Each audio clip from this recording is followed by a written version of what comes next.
بسم اللہ الرحمن الرحیم۔ آج کا جو ٹاپک ہے بہت زیادہ سینسیٹیو بھی ہے اور بہت زیادہ امپورٹنٹ بھی ہے، کیونکہ جن کے بارے میں بات کر رہا ہوں تو وہ کوئی عام ہستی نہیں ہے، اور خاتون جنت اور میرے نبی کی سب سے لاڈلی بیٹی، 4 بیٹیاں آپ صلی اللہ علیہ وسلم کی، لیکن اس میں سب سے لاڈلی بیٹی آپ صلی اللہ علیہ وسلم کی، حیا میں طیبہ طاہرہ، ہر چیز میں ان کی مثال آپ کو کہیں نہیں ملتی، اور ہر جگہ پہ انہوں نے آپ صلی اللہ علیہ وسلم کا ساتھ دیا، اور آپ صلی اللہ علیہ وسلم نے اپنی سب سے لاڈلی بیٹی کا نکاح بھی ایسے انسان سے کیا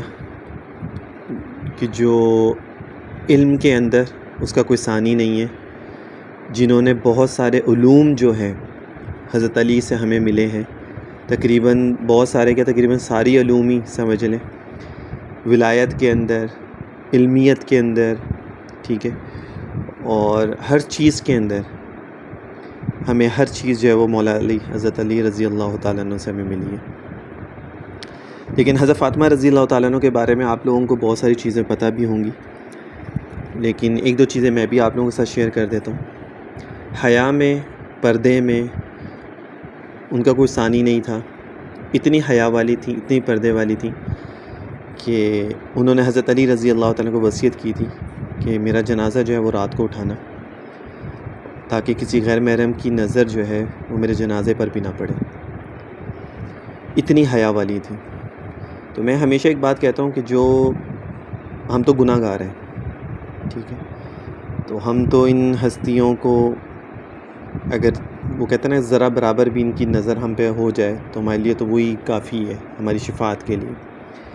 لیکن جو ہر وقت ان ہستیوں کے نام لیتے ہیں، ان ہستیوں کے ماننے والے ہیں اور ہر وقت ان کی بات کرتے ہیں، ٹھیک ہے، تو وہ لوگ سوائے محرم کے علاوہ 11 مہینے ان لوگوں کو کیوں نہیں یاد آتی؟ پھر صرف ایک مہینہ ہوتا ہے ان ہستیوں کا نام لینا، ان ہستیوں کے بارے میں بات کرنا، تو پورے 11 مہینے پھر کیا ہو جاتا ہے؟ ان کو کیوں نہیں پتہ چلتا اس بات کے بارے میں کہ حضرت فاطمہ رضی اللہ تعالیٰ عنہ نے حجاب کے بارے میں کیا کہا، پردے کے بارے میں کیا کہا، ان کی سیرت کیا تھی، وہ کیسے رہتی تھی، ہر چیز ان لوگوں کو کیوں نہیں اس چیز کے بارے میں پتہ چلتا؟ تو یہی چیز اصل ہوتی ہے جو میں ہمیشہ سے ایک بات کہتا ہوں کہ کسی بھی شخصیت کو جب آپ فالو کرتے ہیں یا کسی کو مانتے ہیں تو ہمیشہ اس کی سیرت کو اپنائیں، ان کی زندگی کو اپنائیں۔ صرف منہ سے کہہ دینا، مان لینا کافی نہیں ہوتا۔ ہمارے جتنے بزرگ ہیں، ہمارے جتنے استاد ہیں، ہمارے بڑے ہیں سارے، انہوں نے اپنی زندگیوں میں آپ صلی اللہ علیہ وسلم کی سنتوں کو اپنایا ہے، اس کو لے کے چلے ہیں، تو پھر جا کے جو ہے ان کو ان کی جو ایک نظر ہوتی ہے میرے نبی کی ان لوگوں کے اوپر پڑی ہے، جس کو ہم دیکھ کے اور لوگ آگے پیچھے، دنیا ان کے آگے پیچھے گھومتی ہے، ان کی قدر کرتی ہے، تو اس کی وجہ یہ ہے۔ خیر، یہ تو ایک بات چلی تھی تو میں نے اس سے بات کر دی۔ حضرت فاطمہ رضی اللہ تعالیٰ عنہ کا وصال کیسے ہوا تھا، مختصر اس کے بارے میں آپ لوگوں کو بتا دیتا ہوں۔ پتہ ہونا چاہیے سب کو، مسلمان ہونے کی حیثیت سے ہم سب کو یہ پتہ ہونا چاہیے کہ ہماری بھی جتنی بھی بڑی بڑی لوگ ہیں، ہمارے ازواج مطہرات میں سے ہیں، اہل بیت میں سے ہیں، صحابہ میں سے ہیں، انبیاء میں سے ہیں، تو ہمیں پتہ ہونا چاہیے کہ ان کا وصال کیسے ہوا، کب انتقال ہوا، تو اس چیز کے بارے میں ہمیں نالج ہونی چاہیے۔ حضرت فاطمہ رضی اللہ تعالیٰ کا وصال صحیح روایت کے مطابق آپ صلی اللہ علیہ وسلم کی اس دنیا سے تشریف لے جانے کے 6 ماہ بعد 3 رمضان 11 ہجری کو ہوا تھا۔ اس وقت حضرت فاطمہ رضی اللہ تعالیٰ عنہ کی عمر صحیح روایت کے مطابق 29 سال یا اس سے کچھ کم تھی، بہت ینگ ایج تھی حضرت فاطمہ رضی اللہ عنہ کی جب آپ کا وصال ہوا ہے۔ حضرت فاطمہ رضی اللہ تعالیٰ عنہ آپ صلی اللہ علیہ وسلم کے وصال کے بعد اکثر بیمار و غمگین رہا کرتی تھی، کیونکہ بھائی تھے نہیں کوئی، اور بہنیں جو تھیں ان کا بھی انتقال ہو چکا تھا پہلے ہی، تو آپ اکیلی تھیں، اولاد تو تھی، شوہر بھی تھے آپ کے، لیکن ایک سہارا جو ایک بہن بھائی کا یا ماں باپ کا جو ایک سہارا ہوتا ہے وہ نہ ہو تو انسان بہت اکیلا پن اور یہ چیز محسوس کرتا ہے۔ تو انتقال کے قریب ان کی طبیعت سخت ناساز ہو گئی، یعنی بہت زیادہ بیمار ہو گئی، تو حضرت ابوبکر صدیق رضی اللہ تعالیٰ عنہ کو معلوم ہوا، تو آپ نے ان کے پاس تشریف لے گئے، خیر خیریت دریافت فرمائی، اور مسئلہ میراث کے سلسلے میں حضرت فاطمہ کو حضرت ابوبکر سے جو ناراضگی تھی حضرت ابوبکر نے اسے دور فرما دیا، اور گھر آ کر اپنی اہلیہ حضرت اسماء بنت امیس سے فرمایا۔ وہ میراث کا جو باغ فدق کا جو معاملہ تھا اس کے بارے میں ہے، ٹھیک ہے، جو لوگوں نے اس چیز کو بہت بڑھایا، اور اسی کی وجہ سے لوگ جو ہے صحابہ کے اوپر جو ہے وہ ان کو برا بھلا بھی کہتے ہیں، جس میں حالانکہ ان لوگوں کو کسی چیز کا علم ہی نہیں ہے، جہالت ہی جہالت ہے۔ مجھے بتاؤ کہ ایک سائڈ پہ حضرت فاطمہ رضی اللہ تعالیٰ فرماتی ہیں کہ جی میرا جنازہ رات کو اٹھانا کسی غیر محرم کی نظر میرے جنازے پر بھی نہ پڑے، اور یہ کیسے ہو سکتا ہے کہ دن میں وہ حضرت ابوبکر رضی اللہ تعالیٰ کے پاس جائیں اور ان سے جا کے کہیں کہ جی مجھے باغ فدق کا حصہ دیں جو میرے والد کا تھا، اور یہ سب کچھ ہے جہاں پہ اور لوگ بھی بیٹھے ہوتے ہیں۔ تو جو ہستی یہ فرما رہی ہیں کہ رات کو میرا جنازہ اٹھائیں، تو وہ دن میں لوگوں کے سامنے کیسے جا سکتی ہیں؟ یہ بات عقل میں آ ہی نہیں سکتی ہے۔ جو اپنے آپ کو اتنا بچا کے رکھتی ہیں غیر محرموں کی نظر سے، حجاب میں، پردے میں، ہر چیز میں، تو وہ کیسے ہو سکتا ہے کہ وہ حضرت ابوبکر کے پاس جائیں؟ اور لوگوں نے اتنی غلط اس میں کہانیاں اور ساری چیزیں کی کہ جس کی حد نہیں،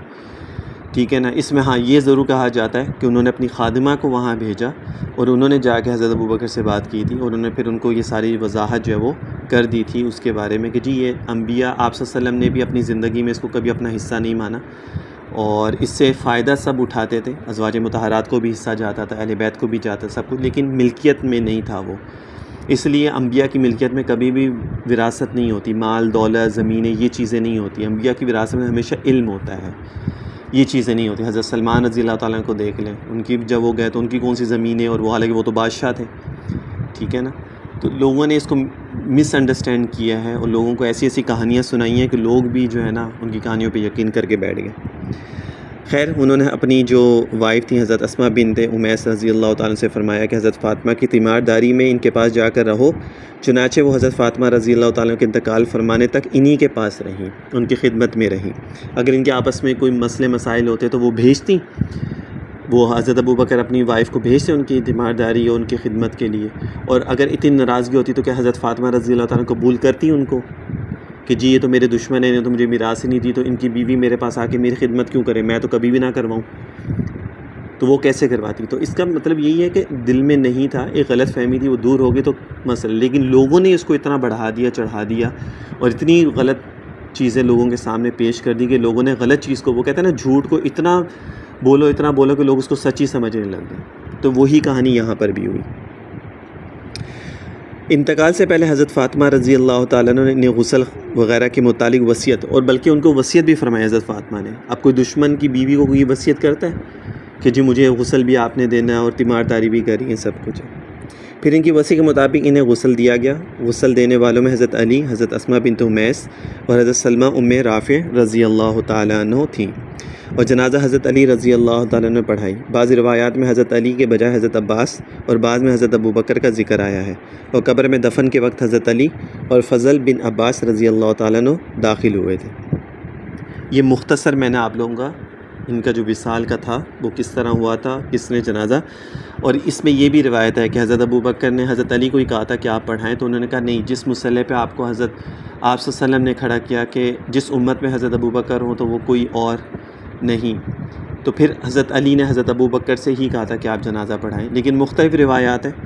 حضرت علی پڑھائیں، حضرت ابوبکر نے پڑھایا ہے، یا کسی اور نے پڑھایا ہے۔ اس سے یہ کوئی ایسی چیز نہیں ہے، کوئی بہت زیادہ اختلافی مسئلہ نہیں ہے کہ جس کے اوپر ہم کوئی لڑنے مرنے لگ جائیں، یا ہم کوئی لوگوں کے اوپر کوئی لان تان کرنے لگ جائیں، ان کو برا بھلا کہنے لگ جائیں۔ یہ کوئی ایسا مسئلہ نہیں ہے۔ اصل مسئلہ یہ ہے کہ جتنی بھی جو امپورٹنٹ لوگ ہیں اسلام میں، جو ہمارے ایمان کا حصہ ہیں، ان کی سیرت کو اپنانا، ان کے راستے پہ چلنا، ان کے بتائے ہوئے طریقے کے اوپر چلنا، سنتوں پہ عمل کرنا، اہل بیت کے راستے پہ چلنا، صحابہ کے، ازواج مطہرات کے، انبیاء کے، یہ امپورٹنٹ چیز ہے، جو سب سے زیادہ ضروری چیز ہے۔ اور آج لوگ اس کے اوپر نہیں آتے، اس کے علاوہ ہر چیز کر لیں گے، برا بھلا